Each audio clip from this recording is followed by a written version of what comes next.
Hey, what's up? I'm Ashley. Thank you for watching this video. And today we're going to be talking about the L Word, Generation Q, Season 3, Episode 2. And the timestamps will be in the description. And let's jump right into it. So it picked up where it left off with Angie walking in on Bette Tina. And she got the shock of her life. She said, I'm going to get out of here. I'm going to just go. And she left. So Bette and Tina are like, what are we going to tell Angie? And Bette's like, this felt real to me. Tina's like, this felt real to me too. And duh, this ain't no dream. Of course it felt real. I wish this was a dream. I wish I was dreaming. Then they started gazing into each other's eyes, and you already know what happened after that. Tina tells Bette, you're so beautiful. Duh, we already know this. Hurry up. My eyes was rolling in the back of my head. I'm so tired of Bette and Tina. I know some of y'all be eating this up, but not me. But then it got to that part where Bette let out this moan, and I said, oh, I like this part. So we get to Marcus's opening, and Bette and Tina are reenacting the moment that they first met. And if they really wanted to reenact it, then Tina would have been there on a date with the man. But just like classic Tina, toxic Tina, TT, she'll never let us down with her toxicity. She gonna bring it. That's for sure. She gonna bring it. Bette says to Tina, stay with me in LA. Don't go. And here goes Tina. No. I have to go home to Toronto. It's like a pattern with you. You're not the only one with a career. So Bette's like, I wasn't trying to imply that. And Tina's like, it sounded like you were. It felt like it. I would never ask you to give everything up. Bette's like, I would never ask you to do that. I don't even know how we got here. Me either. I'm just as confused as you, Bette. So Tina's like, my car is 2 minutes away. And then she walks away. Bette is left there confused and crying. She don't know what she did wrong. I'm confused too. And then so Bette's telling Alice and Shane, the other two toxic friends, because they encourage all of this. She's like, I messed things up again. No, you didn't, Bette. Tina messed them up. So while Bette is talking to Shane and Alice, she realizes that she gotta go follow Tina to Toronto. She the one that gotta go. She gotta go. Tina is always making Bette cry and yell. Throw the whole woman away. Throw the whole Tina away. Throw Tina away. I don't like Tina. What do y'all see in Tina? So they all pile up in the car. Bette, Angie, Shane, Alice, and Tess. They all pile up in the car to go chase down Tina's car. They got Angie weaving in and out of traffic in these dangerous LA streets. So then they get stuck in traffic because there's an accident. Gigi got into an accident. They don't know it's Gigi yet, but we do. But we ain't even talking about Gigi yet. But that's why Bette was running in the street to catch up with Tina's car. So she gets to the car. She's knocking on the window. Now, if this didn't involve Tina, I would say this is cute. Because, you know, I was smiling a little bit. But then I was like, nah. This is Tina. Bette's telling her how much she loves her and that she wants to love her even more each day, even deeper. And Tina's like, but you love it here. You love your job and your friends. Bette's like, that's true, but I love you more. I love you more. And then Tina lets her in the car. And that was that on that. And I don't know when we go see Bette again. I don't care when we see Tina, but I guess we're going to have to see Tina when we see Bette, unfortunately. But tell me why Tina was meditating in the car. Was it because of Bette or was it because of the LA traffic? Which one was it? Because either way, she was being dramatic. Look how good Jennifer Beals looks. Just look at her. Let's take a moment. But now let's move on to Dani and Gigi. They really played us with this. They played us.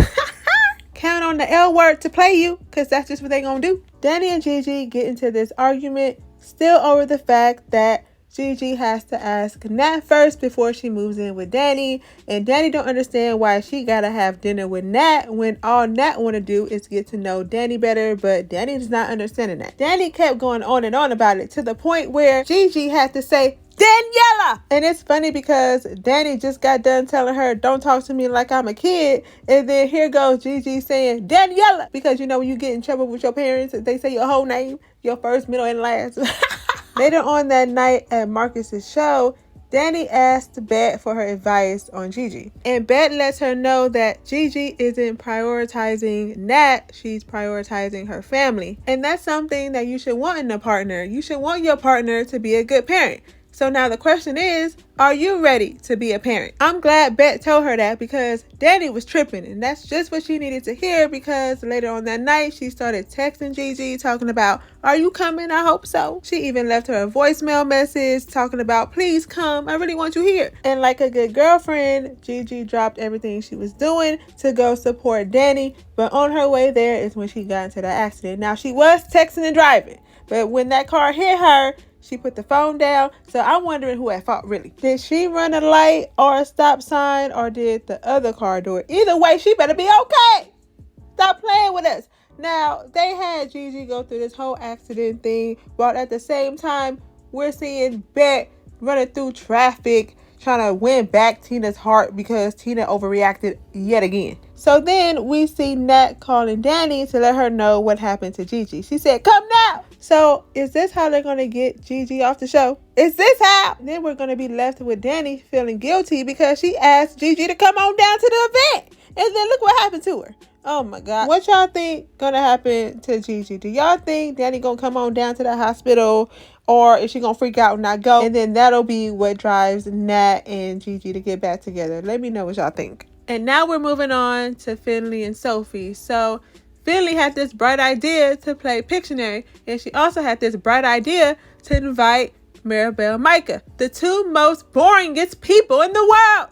She really thought that was going to be a fun time. Sophie tried to get her out of it. She said, Maribel don't like you. But Finley was like, nah, it's going to be all right. Maribel and Micah come in a Pictionary too. It's going to be okay. So while they were at game night, Maribel and Micah was having an unentertaining fight over Micah not wanting a baby and over Micah not telling his mama that he lives with Maribel for 8 months now. Maribel is mad and in her feelings with all of this. So she takes it out on Finley, when all Finley was trying to do was be Finley.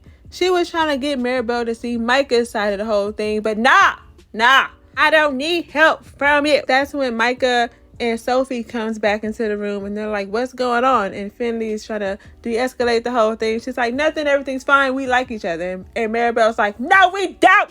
I don't like you. As a matter of fact, I liked who Sophie was hooking up with when you were in rehab. And that causes Finley and Sophie to get into this fight. And I got a problem with this. I got a problem with Sophie. Sophie and her sister getting on my nerves like Tina be getting on my nerves. Toxic Sophie and toxic Maribel. I don't know who both of them think they talking to. Sophie, you need a therapist. Now, I've been team Sophie and Finley for the longest, but Sophie needs some help.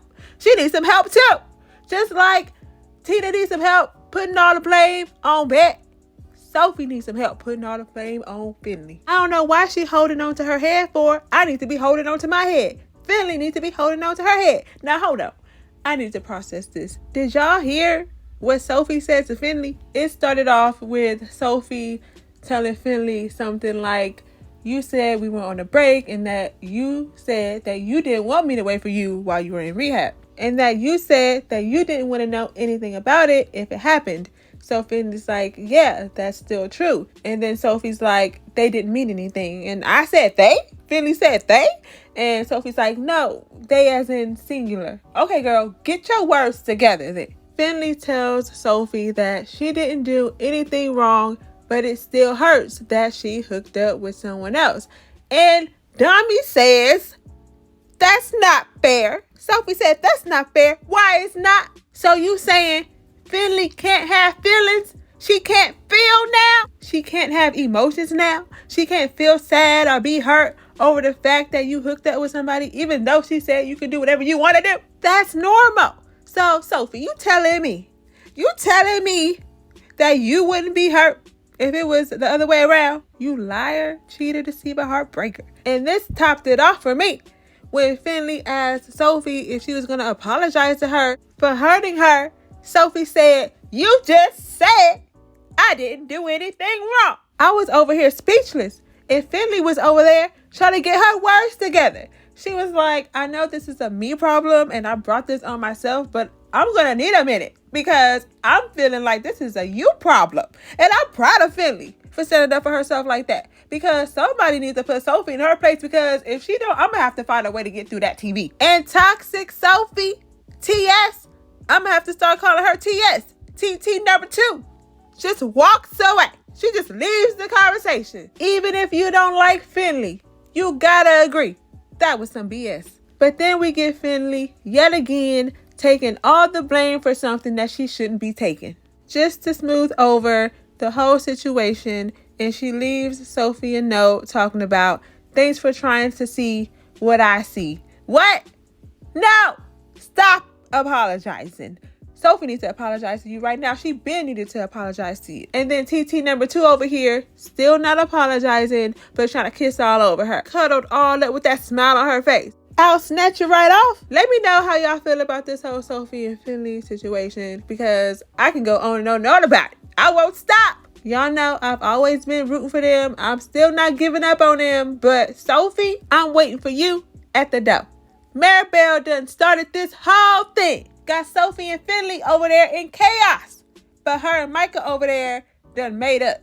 Micah talking about we can have a baby. All of that. Y'all suck. Maribel done started this whole thing because she mad, hurting in her feelings because you done told her you don't want to have no baby. You ain't say yes to no baby. And now you talking about, yeah, I have a baby with you after you done seen how she showed out. Done showed her true colors, making Finley feel bad. That's somebody you want to have a baby with? Who make people feel like that? Y'all boring. Are y'all on my side when it comes to Micah and Maribel? Let me know. Now, Ivy is blowing Shane's phone up. She blowing it up. Talking about still waiting on my haircut. ... If Shane don't hurry up and text her back, she knows she like that swirl. She don't want no vanilla ice cream. She better stop playing. If Shane don't answer that phone, I'm going to have to answer it for her. I want to see Tess get cheated on. And Alice was even noticing how Shane was looking at the waitress. She was like, uh-oh. She said, whenever it's time for you to commit in a relationship, you do stuff like this. You getting scared. Let her get scared then. Because Shane and Tess are putting me to sleep. I need some entertainment. So after Alice tells her this, that's when Shane tells Tess that, yeah, they can open up another bar. She's trying to put her feelings aside for Ivy. She's trying to act like they're not there, but they there. And something about to happen. Do y'all think Shane is about to cheat on Tess?